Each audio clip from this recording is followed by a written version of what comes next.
मत्ती की इंजील उसका 21 अध्याय उसके 22 पद को देखेंगे। यहाँ लिखा है, what ever you ask in prayer you will receive if you have faith.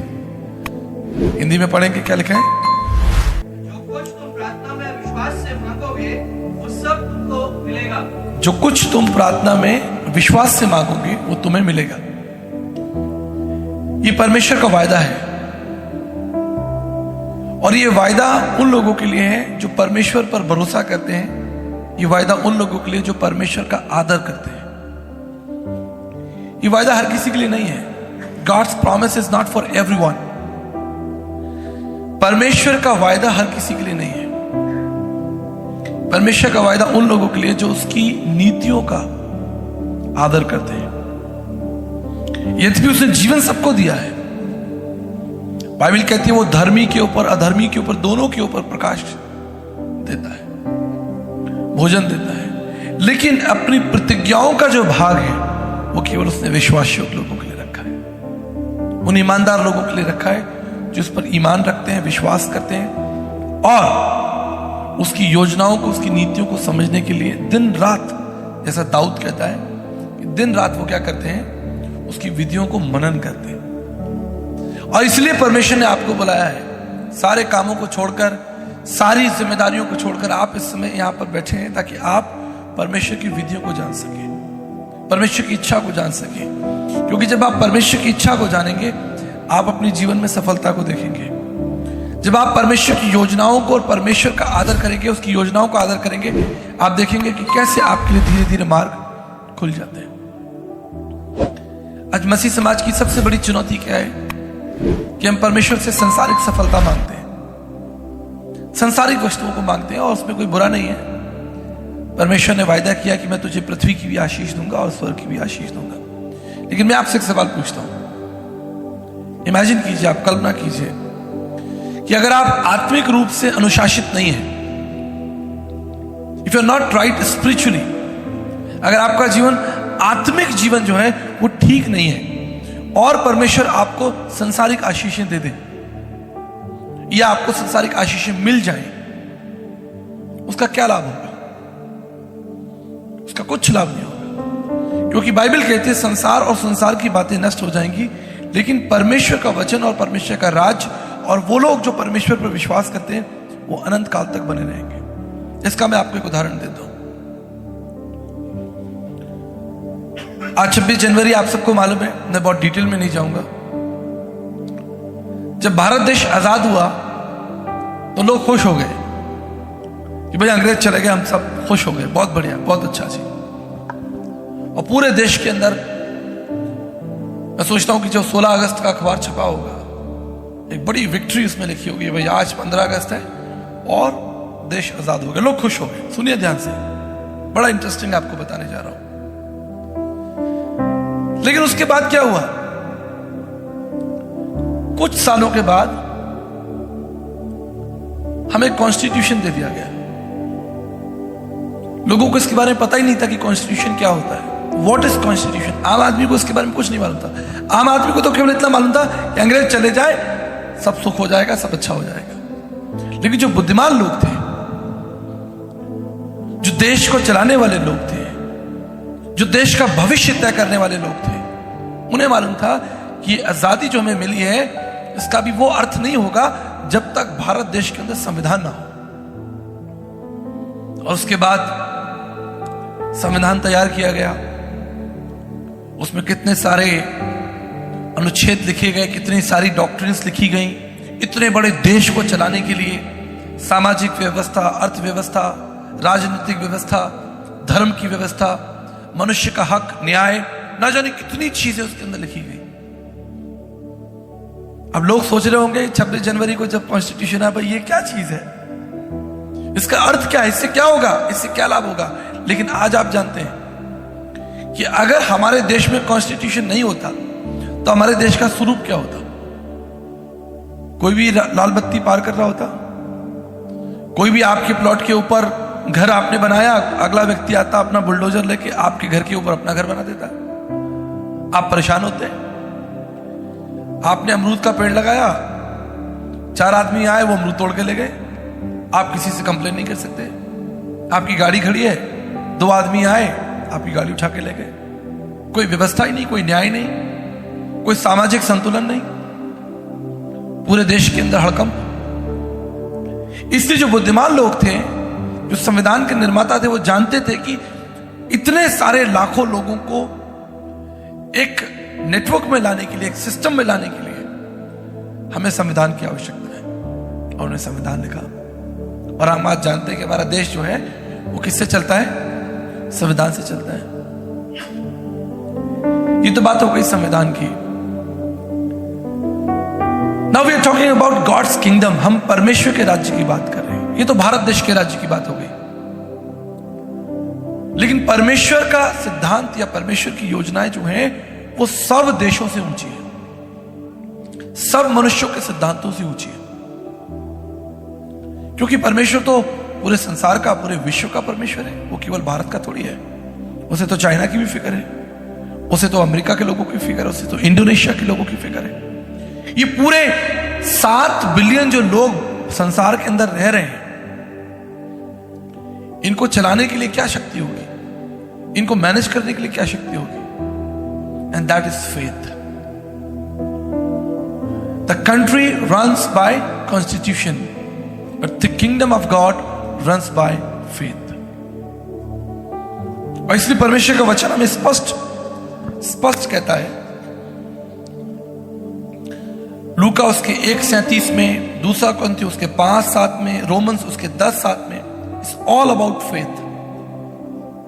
जिस तरह हमारे देश के लिए संविधान जरूरी है, देश को सुचारू रूप से चलाने के लिए, व्यवस्था बनाए रखने के लिए संविधान जरूरी है, ठीक इसी तरह परमेश्वर के राज्य को बनाए रखने के लिए जो सबसे महत्वपूर्ण चीज है वो है विश्वास। बाइबल कहती है कि विश्वास के बिना परमेश्वर को प्रसन्न आप नहीं कर सकते। अगर आपके अंदर परमेश्वर के प्रति विश्वास नहीं है और आप उसके लिए ऑफरिंग भी लेकर आए हैं, if you have something gifts for the Lord, कि मैं अपनी कमाई से कोई चीज परमेश्वर को ऑफर करने आया हूं, उसका कोई मतलब नहीं, उसका कोई अर्थ नहीं है। Because God moves by faith. और जब मैं विश्वास की बात कर रहा हूं तो मैं आपको बता देना चाहता हूं, विश्वास एक बहुत बड़ा विषय, इसमें अनुशासन भी आता है, इसमें धन्यवाद भी आता है। जैसे मैंने कहा, देश को चलाने के लिए एक अनुशासन की जरूरत है, परमेश्वर के राज्य में भी अनुशासन की जरूरत है। अगर आप परमेश्वर में विश्वास करते हैं तो मैं आपको विश्वास दिलाना चाहता हूं, आपका जीवन धीरे धीरे अनुशासित होगा और आप अपने जीवन में सब परमेश्वर की भलाइयों को देखोगे। If you truly believe in him, अगर आप वास्तविक रूप से उसमें विश्वास करते हैं। आपको याद है, एक जवान व्यक्ति यीशु मसीह के पास में आया, वो धनवान था, उसने प्रभु के पैरों में गिरकर प्रभु से कहा, हे प्रभु, अनंत जीवन पाने के लिए मैं क्या करूं? कितना वैलिड क्वेश्चन है, कितना इंपॉर्टेंट क्वेश्चन है कि अनंत जीवन पाने के लिए मैं क्या करूं? तो प्रभु ने कहा कि भाई ये अपना सब कुछ बेच के मेरे पीछे हो ले। उसे विश्वास नहीं था कि अगर मैं अपना सब कुछ बेच के कंगालों को दे दूं और यीशु मसीह के पीछे चलूंगा, मुझे क्या मिलेगा? लेकिन हम मसीह लोग जानते हैं, हम विश्वास करने वाले लोग जानते हैं कि अगर हमारा सब कुछ चला भी जाए तो भी हम विश्वास के द्वारा जीवित रहेंगे। हालेलुया। बाइबल कहती है विश्वास के द्वारा धर्मी जीवित रहेगा। मैं विश्वास करता हूं, इस मंच पर खड़ा हूं, मैं विश्वास करता हूं, अगर मेरा सब कुछ ले लिया जाए, सारे बैंक अकाउंट्स ले ली जाए, सारी गाड़ियां ले ली जाए, सारी धन संपत्ति भी ले ली जाए, मुझे पूरा विश्वास है कि मैं जीवन भर परमेश्वर की कुशलता को देखूंगा और जीवन भर मैं तृप्त रहूंगा। क्योंकि जिसने विश्वास किया उसे कभी धोखा नहीं मिला। अगर कोई परमेश्वर पर सच्चा विश्वास करे, मैं आपको यकीन दिलाना चाहता हूं, उसके संग कभी धोखा नहीं होगा, क्योंकि परमेश्वर ने खुद आपसे कहा, उसने लिख के दिया है, He is a God who writes and gives you। मनुष्य तो बोल के निकल जाता है, लेकिन लिखित में जो देता है वो पकड़ा जाता है। आपने मुझे लिख के दिया था। इसी कोर्ट कचहरी में हम जब पेपर बनाते हैं तो हम लिख के देते हैं, साइन करके देते हैं, तो डॉक्यूमेंट माना जाता है। सरकार उस डॉक्यूमेंट को मानती है। संविधान की बात कर रहा हूं। अगर आप किसी व्यक्ति को कुछ लिख के दे दें, पेपर पर नोटरी करा के दे दें, या सरकारी पेपर पर आप साइन कर दें कि भाई मैं ये घर आपके नाम करता हूं, वो घर उसके नाम हो गया। Because writing is important. Constitution जो है वो हवा में नहीं है, कॉन्स्टिट्यूशन लिख कर दिया गया है। आप समझ रहे मेरी बात? इससे हर आदमी उसे पढ़ सकता है, समझ सकता है। अगर कोई कॉन्स्टिट्यूशन का दुरुपयोग भी कर रहा है तो भी वो समझ लेगा कि नहीं भाई, कॉन्स्टिट्यूशन में ऐसा लिखा, ऐसा नहीं लिखा, ये बात सही लिखी है। परमेश्वर आपके संग व्यवहार कर रहा है और परमेश्वर अपनी बातों को, अपनी योजनाओं को आपके साथ लिख कर दे रहा है। That is important. इसलिए मैं आज आपको इंकरेज करना चाहता हूं। हम पढ़ेंगे इब्रानियों उसका 11 अध्याय उसके 6 पद को। इब्रानियों उसका 11 अध्याय उसके 6 पद को पढ़े। और विश्वास बिना उसे प्रसन्न करना अधूरा है, क्योंकि परमेश्वर के पास आने वाले को विश्वास करना चाहिए कि वो है और अपने खोजने वाले को प्रतिफल देता है। ये वचन कह रहा है कि परमेश्वर के पास आने वाले को क्या करना चाहिए? विश्वास करना चाहिए। अगर आपका विश्वास परमेश्वर में धूमिल है, कमजोर है, हल्का है, मैं आपको चुनौती देना चाहता हूं कि आज इस मीटिंग के बाद आप अपने विश्वास को परखिए कि मेरा विश्वास परमेश्वर में कितना है। और मैं आपको बताना चाहता हूं, एक महत्वपूर्ण बात बताना चाहता हूं। जब आप उस परमेश्वर पर विश्वास करना आरंभ करेंगे, जैसा मैंने कहा था, आप अपने जीवन में एक अनुशासन देखेंगे और अनुशासन आपके जीवन में बड़े बड़े कामों को लेकर आएगा, माइटी थिंग्स। जब मैं बाइबल पढ़ रहा था तो मुझे 2 घटनाओं ने अपनी ओर आकर्षित किया। एक घटना जब काना का विवाह था और यीशु मसीह वहां पर आते हैं और माता मरियम वहां पर है और विवाह चल रहा है, शादी चल रही है, और अचानक खबर आती है कि भाई जो दाखरस है वो खत्म हो गई है। तो मरियम जो है वो प्रभु यीशु मसीह के पास में आती है और उससे कहती है कि यहां पर दाखरस खत्म हो गई है। अब यहां पर इंटरेस्टिंग पॉइंट जो मुझे पवित्र आत्मा ने रिवील किया, वो ये रिवील किया कि मरियम को किसी चीज की कमी घटी नहीं थी। शी वॉज ओके, उसका घर पास में ही है और उसके घर में खाना है, पीना है, सब कुछ है, पर उसने अपने विश्वास को दूसरों के लिए इस्तेमाल किया, दूसरों की चिंता की। उसे विश्वास था। देखिए मेरी बात ध्यान से समझिए इस चीज को। जब हम विश्वास की बात करते हैं तो हम क्या विश्वास करते हैं कि इस विश्वास के द्वारा मेरा ही भला हो, ठीक है, मैं प्रभु में विश्वास करूंगा और मेरे सब काम बन जाएंगे। अब तक हमने यही सीखा है ना कि आप विश्वास करो आपको मिल जाएगा, आप विश्वास करो आपके लिए सब अच्छा हो जाएगा। तो यहां इस संदेश में मैं क्या देखता हूं कि मरियम ने विश्वास रखा और अपने विश्वास के द्वारा एक दूसरे परिवार की भलाई के बारे में सोचा, उनकी चिंता की। You understand? आपको वो 4 दोस्त याद हैं जो एक लकवे के रोगी को उठाकर यीशु मसीह के पास में ले आए? उन्हें विश्वास था, 4 दोस्तों को विश्वास था।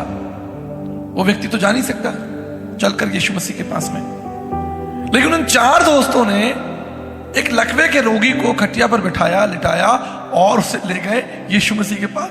उन्हें विश्वास है और वहां तक पहुंचना मुश्किल है तो वो ऊपर तोड़फोड़ भी करने लगे। उन्होंने दूसरे का घर ही तोड़ डाला यीशु मसीह तक पहुंचने के लिए। अपने मित्र को ले गए। मैं आपको बताना चाहता हूं, अगर आप विश्वास में मजबूत होना चाहते हैं, if you want to have a strong faith, जिसका फेथ मजबूत है उसके साथ खड़े हो जाइए। अगर आप कमजोर लोगों के साथ बैठेंगे, जिनका विश्वास कमजोर है, आपका विश्वास भी कमजोर हो जाएगा। आप समझ रहे हैं मैं आपसे क्या कह रहा हूं? पिछले दिनों मुझे किसी ने रील भेजी, अगर मेरे पास होगी तो मैं आपको ग्रुप में भेजूंगा। आप लट्टू जानते हैं? लट्टू क्या कहते हैं इंग्लिश में? टॉप। एक लट्टू गिरा हुआ था और उसके पास में किसी ने 2-3 चलते हुए जो लट्टू हैं वो छोड़ दिए। अब जो लट्टू चल रहे थे वो उसको टक्कर मार रहे हैं, जो बैठा हुआ है। बड़ा इंटरेस्टिंग था। फिर 3 लट्टू हैं, 3 लट्टू चल रहे हैं और एक लट्टू गिरा हुआ है, मरा हुआ है, ठंडा है। और धीरे धीरे इन 3 लट्टुओं ने उसे टक्कर मार मार के उसे भी चलता कर दिया। It was amazing. मैं उसे डाउनलोड कर रहा था लेकिन वो निकल गया, मुझे मिलेगा, मैं आपको जरूर भेजूंगा। Something very important God taught me through this small video. आपके विश्वास के द्वारा ये निर्भर करता है कि आपके मित्र का विश्वास कमजोर हो जाएगा या आपके मित्र का विश्वास बढ़ जाएगा। ये आपके विश्वास के द्वारा निर्भर है, संभावना है। मेरी बात ध्यान से सुनिए। विश्वास है क्या? What is faith? अब देखिए, कॉन्स्टिट्यूशन है, आज 26 जनवरी, तो थोड़ी बहुत तो बात करनी पड़ेगी। ये लोग कहेंगे भाई बात ही नहीं हुई इस पर। अब वो बंद है, आपने उसे कभी पढ़ा नहीं, आपको कोई जानकारी नहीं, लेकिन फिर भी है ना। आप मुझे बताइए, है कि नहीं है? आपने नहीं पढ़ा, आपके घर में नहीं है, आपने नहीं देखा, कोई बात नहीं, लेकिन एग्जिस्ट तो करता है। उसके अंदर सामर्थ्य भी है, उसके द्वारा पूरा देश चल भी रहा है। आपको रुचि नहीं, कोई बात नहीं, आप उसके बारे में कोई जानकारी नहीं रखते, कोई बात नहीं, आपने उसे कभी पन्ना खोलकर नहीं देखा, कोई बात नहीं, पर वो है, अपनी जगह पर है। कॉन्स्टिट्यूशन है। ठीक इसी तरह हो सकता है आपको कोई रुचि ना हो, अरे प्रभु कैसे काम करता है, प्रभु क्या है, विश्वास से क्या होगा, हमने तो सुना था, अरे ठीक है देखा जाएगा, कोई फर्क नहीं पड़ता। और तब हम विश्वास की जगह चालाकियों का इस्तेमाल करने लगते हैं। गॉड सेंट यू, परमेश्वर ने आपको भेजा कि आप परमेश्वर की प्रतिज्ञाओं पर विश्वास करें, और आप संसार की चालाकियों पर विश्वास कर रहे हैं। और जब आप खुद फंस जाते हैं, निराश हो जाते हैं, गिर जाते हैं, तब आप ढूंढते हैं कि अरे वो बाइबल कहां गई, वो परमेश्वर का वचन कहां गया। Something important we have to learn. विश्वास क्या है? विश्वास आशा की हुई वस्तुओं का निश्चय और अनदेखी वस्तुओं का प्रमाण है। हालेलुया। आपने नहीं देखा, परंतु वो है। और अगर आप चाहें तो विश्वास के द्वारा आपके जीवन में बड़े बड़े काम हो सकते हैं। यीशु मसीह जब इस संसार में आए थे, आप सब जानते हैं, वो मेरे और आपकी तरह एक साधारण व्यक्ति थे, बिल्कुल सिंपल। वो कभी कॉलेज नहीं गए, कभी यूनिवर्सिटी नहीं गए, उनके पास कोई वाहन नहीं, कोई साधन नहीं, कोई बड़ी टीम नहीं, कुछ भी नहीं था। लेकिन आप जानते हैं उन्होंने क्या कहा? आई डू ओबे माई फादर्स कमांड। मैं अपने पिता की आज्ञा को मानता हूं।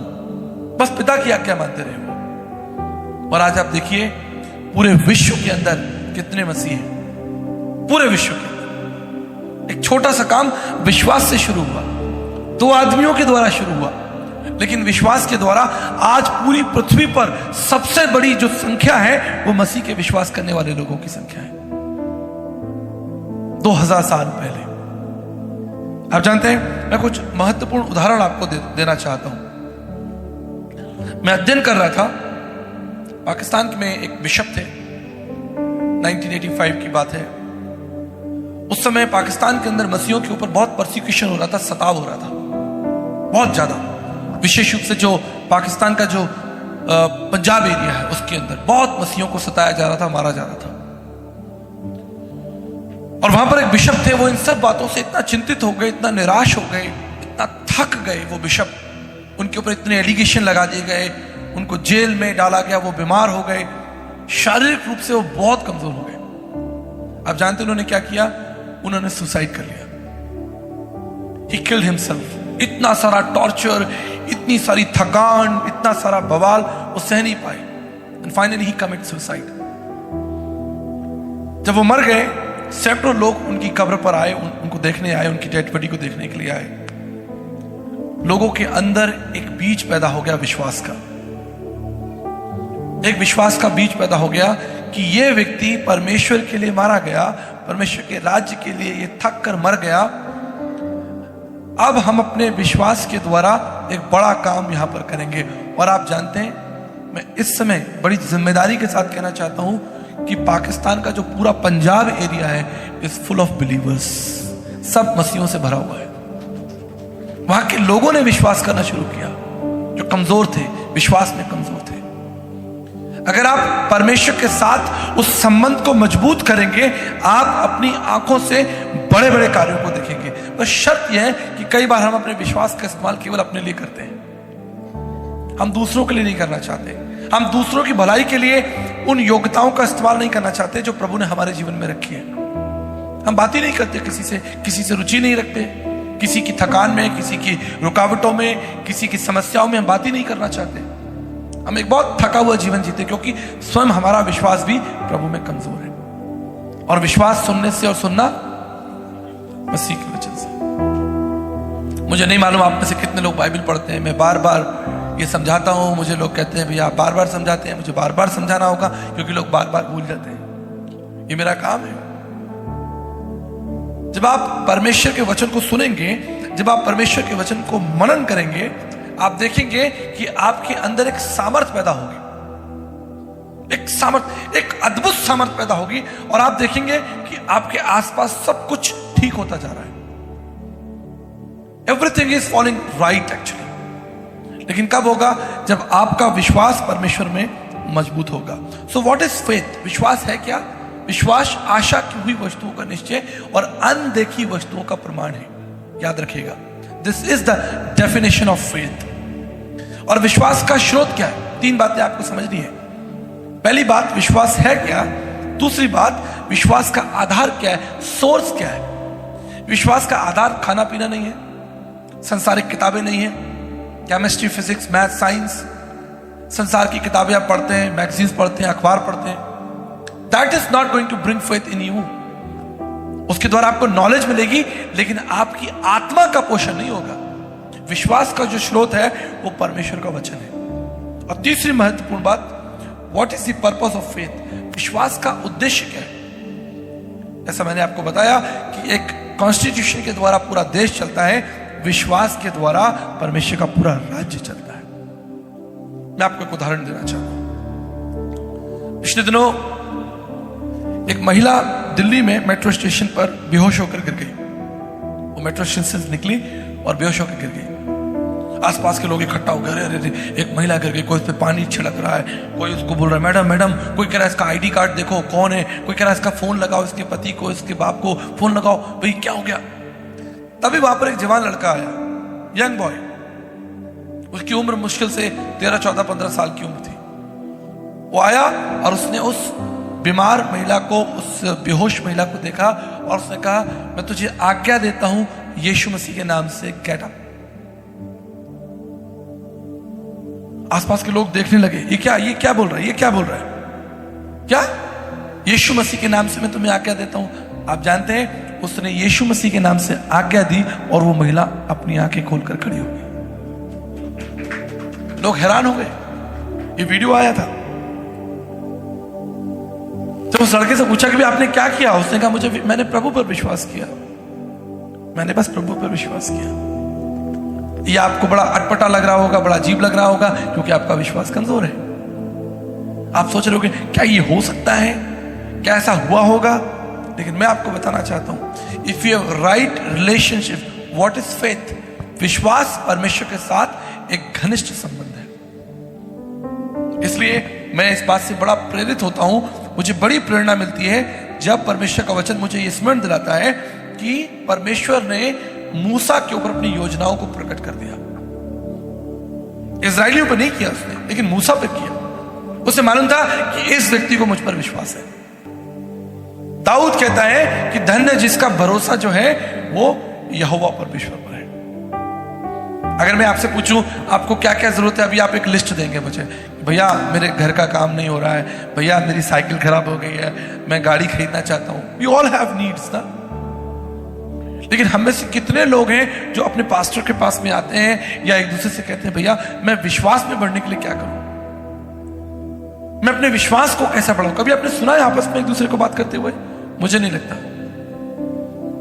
लगता कि हम इस विषय पर कभी बात करते हैं कि भैया मैं विश्वास को बढ़ाना चाहता हूं, मैं परमेश्वर में बढ़ना चाहता हूं, उसके वचन और सिद्धांतों को, उसकी नीतियों को, उसकी विधियों को सीखना चाहता हूं। मेरे प्रियो, उस दिन महिला माता मरियम उस विवाह में थी। आप कल्पना कीजिए कि अगर मरियम वहां नहीं होती तो क्या होता, जिसने विश्वास का एक कदम रखा और यीशु मसीह से कहा कि वही दाखरस खत्म। आज भी वही यीशु मसीह है, आज भी वही यीशु मसीह है। बस हम में से कोई एक व्यक्ति चाहिए जो यीशु मसीह से कहे कि प्रभु ये काम होना है। अब फैसला इस बात का है कि वो काम आप अपने लिए करवाना चाहते हैं या दूसरों के लिए कराना चाहते हैं। आज भी वो वही यीशु मसीह है जो अपनी जगह पर बैठा है। बस 4 दोस्त चाहिए, हमें 4 दोस्त चाहिए जो हमें उठाकर यीशु मसीह के सामने ले जाए। पर वो 4 विश्वास युक्त दोस्त है कहां? आज तो क्या होता है, उल्टा होता है। हम किसी व्यक्ति के ठंडे विश्वास को देखते हैं, उसके झुके हुए विश्वास को देखते हैं और हमारा भी विश्वास जो कमजोर हो जाता है। मैं तो कई पास्टर से जानता हूं। हमारे एक बुजुर्ग पास्टर हैं, पास्टर नीरज जानते हैं, मैं हमेशा इस बात को कहता हूं कि अगर आपको अपनी आत्मा बुझानी हो, अगर आपको अपनी आत्मा बुझानी हो, आपको बिल्कुल आपका विश्वास पैरालाइज्ड होना हो, आप उस प्रभु के दास के पास चले जाइए, चले जाइए वहां पर। आप 10 मिनट उनके पास बैठेंगे, आपका अपना विश्वास बुझ जाएगा। एक होता है फड़फड़ाएगा, वो फड़फड़ाएगा नहीं, बुझ ही जाएगा आपका विश्वास। इतने थके हुए लोग घूम रहे हैं, परमेश्वर की विधियों को चैलेंज करते, अरे ये ऐसा है, अरे वो वैसा, अरे ये ऐसा, ऐसा नहीं, वैसा नहीं। ये परमेश्वर के दासों की बात कर रहा हूं, तो अगर दास ऐसे होंगे तो प्रजा कैसी होगी? इसलिए मैं आपको इनकरेज कर रहा हूं कि भैया आप की वजह से किसी दूसरे का विश्वास जो है वो कमजोर नहीं होना चाहिए। सावधानी रखिए। आप उन 4 दोस्तों के समान बनिए, आप मरियम के समान बनिए। ऐसा ना हो कि वो अंधा जो यीशु मसीह को कह रहा था प्रभु मुझ पर दया करे, 4 लोग कहते चुप हो जा। आज हमारे समाज में ऐसे ही लोग हैं और फिर हम कहते हैं कि मसीह है। हम किसी को बढ़ने ही नहीं देते, हम किसी को इनकरेज ही नहीं करते। जब कोई गिरता है, किसी के जीवन में कोई कठिनाई आती है, किसी के जीवन में कोई चुनौती आती है, हम और जाकर क्या बात करते हैं? हाँ देखो सही बात है, वो ऐसा नहीं होना चाहिए था। बजाय इसके आप उसे इनकरेज कीजिए, आप उसे वचन खोल के दीजिए, नहीं अभी भी संभावना है। परमेश्वर का वचन ये कहता है, हालेलुया, ना तो बल से ना शक्ति से, लेकिन परमेश्वर की आत्मा के द्वारा हम इस कार्य को होता हुआ देखेंगे। हम देखेंगे। आप बोलो तो सही, आप मांगो तो सही। प्रभु ने कहा ask and it shall given to you. अगर आप परमेश्वर से मांगेंगे आपको मिलेगा। कितने लोगों को विश्वास है कि आप मांगेंगे कि मिलेगा? मैं जानता हूं उसमें भी बड़ी कठिनाई है, हाथ उठाना तो सरल है, लेकिन अंदर ही अंदर अभी भी एक समस्या लगी हुई है। आपने कहानी सुनी होगी ना, एक पास्टर साहब थे, तो वो एक होटल में आराम कर रहे थे। उनके होटल के सामने एक बड़ा पहाड़ था। तो पास्टर साहब ने कहा कि आज तो मैं इस पहाड़ को हटा के रहूंगा, और उन्होंने आज्ञा देना शुरू किया पहाड़ को। प्रभु ने क्या कहा कि तुम पहाड़ों को आज्ञा दोगे और पहाड़ हट जाएंगे। और वो आज्ञा दे रहे हैं, यीशु मसीह के नाम से मैं आज्ञा देता हूं। बहुत देर होगी, उन्होंने कहा कोई बात नहीं, सुबह तक तो हट जाएगा। पर्दा उन्होंने डाल दिया, रात हो गई, सो गए। सुबह का समय हुआ, उन्होंने पर्दा खोला कि देखें वो पहाड़ गया कि नहीं गया। वो पहाड़ वही खड़ा था। पास्टर साहब बोले मैं जानता था ये यही रहेगा। उसे मालूम था आपके अंदर एक विश्वास, उल्टा विश्वास है। आप समझ रहे मैं क्या कहना चाह रहा हूं? एक सकारात्मक विश्वास नहीं, एक उल्टा विश्वास कि मैं जानता हूं ये नहीं होगा। ये पहले से आपके अंदर छिपा हुआ है। मेरा एक वीडियो आया कल, आप में से आप लोगों ने देखा कि नहीं देखा? अगर आप एक सूखी मछली को अगर आप जेब में रखेंगे और बाजार में आप घूमेंगे तो एक बिल्ली आपके पीछे पीछे आएगी। बिल्ली को पता चल जाएगा कि इस आदमी की जेब में क्या है, सूखी मछली है। उसकी गंध जो है वो बिल्ली को बुला लाएगी। ठीक इसी तरह अगर अविश्वास आपके अंदर है ना, आपके काम कभी नहीं बनेंगे। विश्वास से कर लो, भिड़ जाओ विश्वास से। मैंने इतने बड़े बड़े प्रोग्राम कर डाले। अभी मैं आपको बताना चाहता हूं, ये टेलीविजन आपको कैसे लग रहे हैं मुझे बताइए। बहुत अच्छे लग रहे हैं, हम विश्वास से ले आए। मैं आपको सच बता रहा हूं, परमेश्वर की वेदी पे खड़ा हूं, झूठ नहीं बोल रहा हूं। हमारे पास इसके लिए बजट नहीं था, देयर वाज नो बजट। अभी तो हमने 70,000 रुपए का ऑक्टोपैड खरीदा था जस्ट 10 days बिफोर।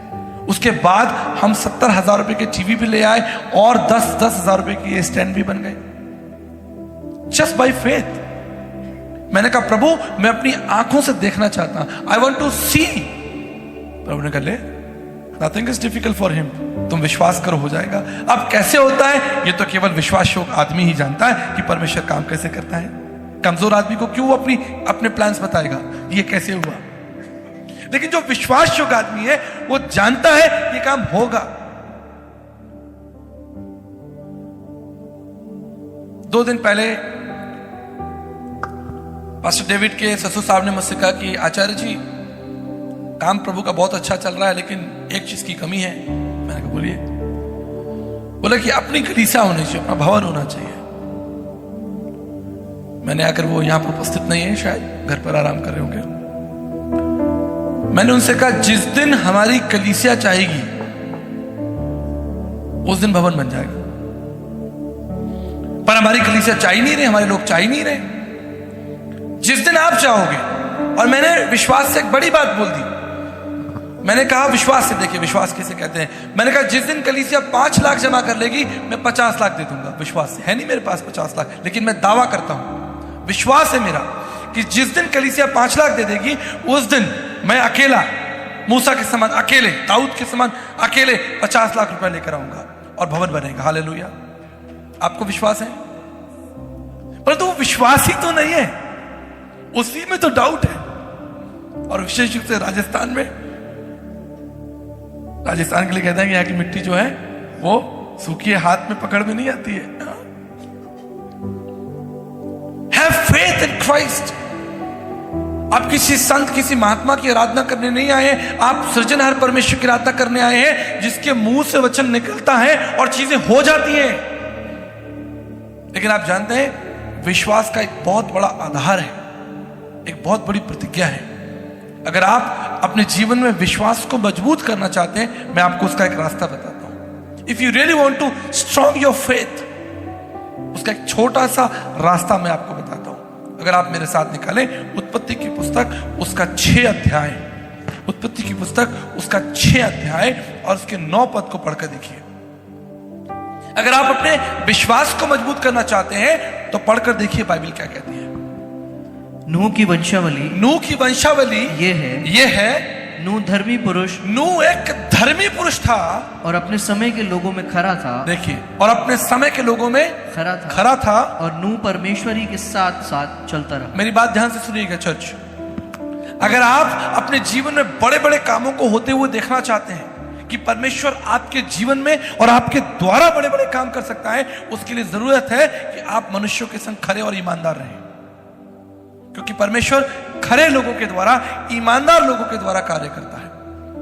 जब आप ईमानदार होंगे, आप खरे होंगे, आप देखेंगे आपका विश्वास मजबूत हो जाएगा। When you will be right handling money, जब आप पैसे में विश्वास योग्य होंगे, जब आप संबंधों में विश्वास योग्य होंगे, आप देखेंगे कि परमेश्वर आपके विश्वास को बढ़ाएगा। इस सत्य है। उसने मूसा को क्यों चुना, उसने दाऊद को क्यों चुना? उसने दाऊद को देखा कि ये भेड़ बकरियों में विश्वास योग्य है, भेड़ बकरियों को पाल रहा है, कितना अच्छा आदमी है, छोटा बच्चा है, कितना सुंदर है, देखो अपनी भेड़ों को चला रहा है। प्रभु ने कहा कि जो भेड़ों को अच्छे से चला रहा है, मैं इसके हाथ में राष्ट्र देना चाहता हूं, देश देना चाहता हूं। और परमेश्वर ने एक चरवाहे को इजराइल का राजा बना दिया। हालेलुया। क्या था? क्योंकि वो खरा व्यक्ति था, ईमानदार था। जब आप ईमानदार होंगे, आप सच्चे होंगे, परमेश्वर आपके हाथों में बड़े बड़े कामों को देगा। ऐसा नहीं हो सकता कि अगर आप ईमानदार हैं, आप सच्चे हैं, आप खरे हैं, आप विश्वास योग्य मनुष्यों के साथ, और परमेश्वर आपका इस्तेमाल ना करे, ऐसा नहीं हो सकता। Why some people are sad, बहुत से लोग दुखी हैं, उनका मुंह नीचे है। आप जानते क्यों? क्योंकि आप ईमानदार नहीं हैं, आप फेथफुल नहीं है उन कामों के लिए जिन कामों को परमेश्वर ने आपके लिए करने के लिए रखा था। वचन कहता है जो थोड़े में विश्वास होगा वो बहुतों में विश्वास किया जाएगा। आपने देखा है, आपने चीज नोटिस की होगी, नदियां कहां जाती है? कहां जाती है? नदियों को कहां जाना चाहिए था? रेगिस्तान में, जहां पानी नहीं है। हमारे राजस्थान में आना चाहिए नदियों को, लेकिन वो कहां जा रही है? समुद्र में। समुद्र में जा रही, क्यों जा रही है? वहां तो ऑलरेडी बहुत पानी है। ये प्रभु का नियम है, ये प्रभु का नियम है, जिसके पास है उसे और दिया जाए। समुद्र को जल की आवश्यकता नहीं है, वो अपने आप में कंप्लीट है। लेकिन देखिए परमेश्वर की प्रकृति का सिद्धांत देखिए कि वो नदियां घूम घूम कर समुद्र में जाकर गिर रही हैं। आप देखिए, अगर कोई व्यक्ति विश्वास योग्य है, परमेश्वर उसके हाथ में और बड़े बड़े काम दे रहा है। अरे तू छोटे से काम में विश्वास योग्य है, मैं तुझे बड़े बड़े काम दूंगा। मैं आपको बताना चाहता हूं, हमारे यहां कुछ एग्जाम्पल्स लोग बैठे हुए हैं, कुछ परिवार बैठे हैं, मैं नाम नहीं लेना चाहता, लेकिन अगर मैं 15 साल पहले उनकी परिस्थिति देखूं, 15 years बैक, तो मुश्किल था कि उनकी गली तक भी आप नहीं पहुंच सकते थे। टूटी गलियां थी, छोटे घर थे, कुछ नहीं था, लेकिन उन्होंने परमेश्वर को इज्जत दी, परमेश्वर को महिमा दी और थोड़े में विश्वास योग्य रहे। परमेश्वर ने उन्हें बढ़ाया, उन्हें आशीष दी। क्योंकि जब आप विश्वास योग्य होंगे, परमेश्वर आपके तंबुओं को चौड़ा करेगा। अभी होता क्या है मैं जानता हूं, हम संसार से भी सीखते हैं और परमेश्वर से भी सीखते हैं। थोड़ा सा खमीर पूरे आटे को खमीर कर देता है। हम संडे में प्रभु को से सीख के गए, अच्छा सीख के गए, चलो भाई अब हम बाइबल पढ़ेंगे, अब हम विश्वास रखेंगे, हम चुगलियां नहीं करेंगे, हम कमियां नहीं निकालेंगे, हम बुराइयां नहीं करेंगे। यहां से सीख कर गए और बाहर गए, संसार ने खमीर लगा दिया। तो जो पूरा आप यहां से आटा लेकर गए, वो आटा भी आपका बाहर जाते जाते खमीर हो गया। इससे वचन कहता है अपने मन की रक्षा कर, अपने विश्वास की रक्षा कर। मन क्या है? आपका विश्वास है। अपने विश्वास की रक्षा करो, कोई चीज आप तक पहुंच ही नहीं पाए। मैं आपको बताना चाहता हूं मेरी सफलता का राज, ध्यान से सुन लीजिए। मेरी सफलता सिर्फ ये नहीं है कि यहां चर्च चल रहा है, वैशाली नगर में हम यहां चर्च में बैठे, ये मेरी सफलता का एक छोटा बिंदु है। आप जानते हैं प्रभु ने मुझे कितना सफल किया, शायद मेरी कलीसिया के लोगों को ही नहीं मालूम है, परंतु जो मेरे साथ रहते हैं उन्हें मालूम है कि परमेश्वर ने मुझे कितना सफल किया। मेरी सफलता का सिर्फ एक ही कारण है कि मैंने नेगेटिव बातों को सुना ही नहीं, कभी नकारात्मक लोगों के संग बैठा ही नहीं, जिनका दर्शन छोटा है, जो छोटी बातें करते हैं, जो आरोप लगाते हैं, कमियां निकालते हैं, मैं उनके साथ बैठा ही नहीं। मैं सिर्फ उन्हीं के साथ बैठा जिनका बड़ा दर्शन था, जो बड़ी बातों को परमेश्वर के लिए देखना चाहते थे। और इससे परमेश्वर ने आज मुझे सफल किया। और यही चीज मैं अपने बच्चों को सिखा रहा हूं, चाहे मेरे बायोलॉजिकल बच्चे हो या मेरे आत्मिक बच्चे हो। यही चीज मैं आपको सिखाना चाहता हूं। अपने कानों को बंद कर लीजिए तमाम उन चीजों के लिए जो आपके विश्वास को कमजोर करती हैं। ऐसे लोगों की सुनिए ही मत, क्योंकि अगर आप सुनेंगे, देखिए मेरी बात ध्यान रखिएगा, हव्वा जब शैतान के पास में बातचीत हो रही है उनकी, वो कोई 5 मिनट की बातचीत नहीं हुई होगी कि एकदम से शैतान जो आया, तू ये खा ले, ऐसा कर ले। मैं ऐसा सोचता हूं कि वो एक दोस्ती चल रही थी, वो बातचीत चल रही थी, वो गुटरगु चल रही थी। शैतान कोशिश कर रहा था कि मुझे इसे गिराना है, और वो बार बार प्रस्ताव लेकर जो है वो हव्वा के पास में आ रहा है। शैतान झटपट आकर आपको समाप्त नहीं करेगा, वो आपके जीवन में एक ऐसा दोस्त लगा देगा, एक ऐसा मित्र लगा देगा, एक ऐसा पुरुष आपके पीछे लगा देगा जो आपसे बातें करेगा और धीरे धीरे दीमक के समान आपको नोचेगा, और एक दिन आप देखेंगे कि आप धराशायी हो जाएंगे।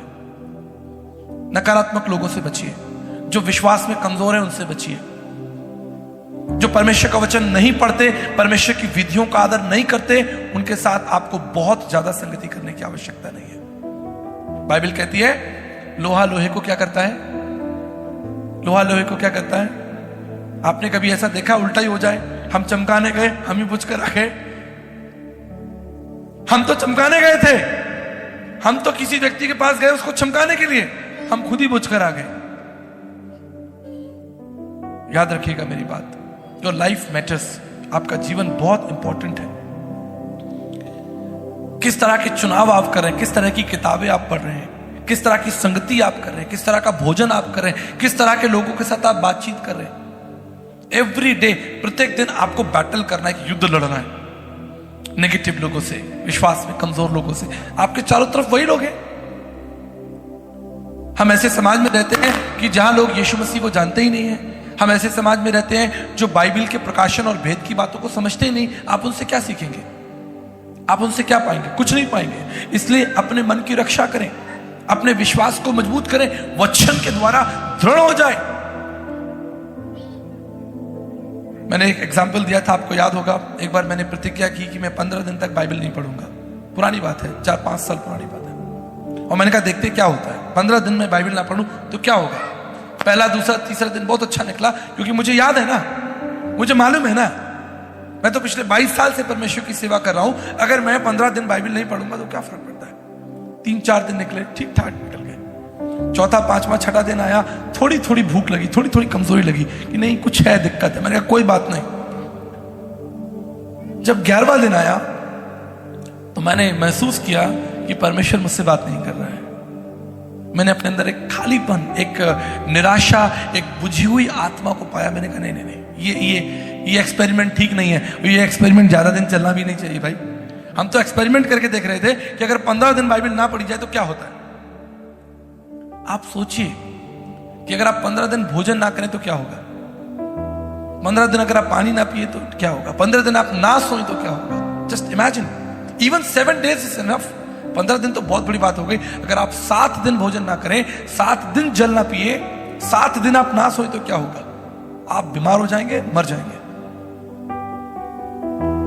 और यहां बात हो रही है परमेश्वर के वचन की, क्योंकि हमारी जो आत्मा है ना, मेरी बात ध्यान से सुनिएगा, हमारे अंदर जो आत्मा है ना, उसे आपका पालक पनीर नहीं चाहिए, उसे आपके पराठे नहीं चाहिए। इस शरीर के अंदर जो आत्मा है, जो विवेक है ना, उसे कोई भोजन नहीं चाहिए, उसे अखबार नहीं चाहिए, उसे टीवी नहीं चाहिए।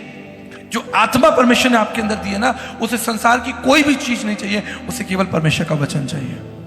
और उस वचन के द्वारा वो तृप्त होती है, उस वचन के द्वारा वो दृढ़ होती है। और जब आत्मा आपका मजबूत होता है, आपका विवेक मजबूत होता है, तब आपके निर्णय सही होंगे।